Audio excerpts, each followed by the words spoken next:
ദൈവത്തിന്റെ ഏറ്റവും പ്രിയമുള്ളവരെ, അവിടുത്തെ സമാധാനം ഞാൻ ആശംസിക്കുന്നു. ഇന്ന് കർത്താവ് നമുക്ക് നൽകുന്ന ദൂത് 2 തിമോത്തിയോസ് 3:15. യേശുക്രിസ്തുവിലുള്ള വിശ്വാസത്തിലൂടെ രക്ഷ പ്രാപിക്കുന്നതിന് നിന്നെ ജ്ഞാനിയാക്കുന്ന വിശുദ്ധ ലിഖിതങ്ങൾ നീ ബാല്യം മുതൽ പഠിച്ചറിഞ്ഞിട്ടുള്ളതാണല്ലോ. കുഞ്ഞുനാള് മുതൽ പഠിച്ചറിഞ്ഞ ദൈവവചനങ്ങൾ മറന്നു പോകരുത്. അത് നിന്റെ രക്ഷയുടെ വചനങ്ങളാണ്.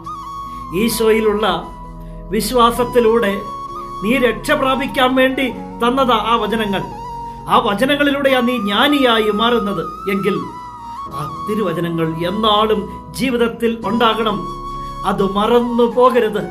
അതിനാ മാതാപിതാക്കൾ നിന്നെ നിന്റെ കുഞ്ഞിൽ കയ്യിൽ പിടിച്ച് ദേവാലയത്തിൽ കൊണ്ടുപോയതും തിരുവചനങ്ങൾ കേൾപ്പിച്ചു തന്നതും ഓർമ്മിപ്പിച്ച് പറഞ്ഞു തന്നതും പഠിപ്പിച്ചു തന്നതും എല്ലാം. അത് മറന്നു പോകരുത്. ആ തിരുവചനങ്ങൾ നമ്മുടെ ശക്തിയാണ്. ഈശോയിലുള്ള വിശ്വാസത്തിലൂടെ രക്ഷ പ്രാപിക്കാൻ ആ ദൈവവചനങ്ങൾ നിന്നെ ജ്ഞാനിയാക്കി മാറ്റും. ജീവിതത്തിന്റെ ഓരോ നിമിഷങ്ങളിലും ആ തിരുവചനങ്ങൾ കരുത്തു പകരും. എങ്കിൽ ആ ദൈവവചനങ്ങൾ നമ്മെ നയിക്കട്ടെ. ആ ദൈവവചനങ്ങൾ ഈശോയിലുള്ള വിശ്വാസത്തിൽ നമ്മെ വളർത്തട്ടെ.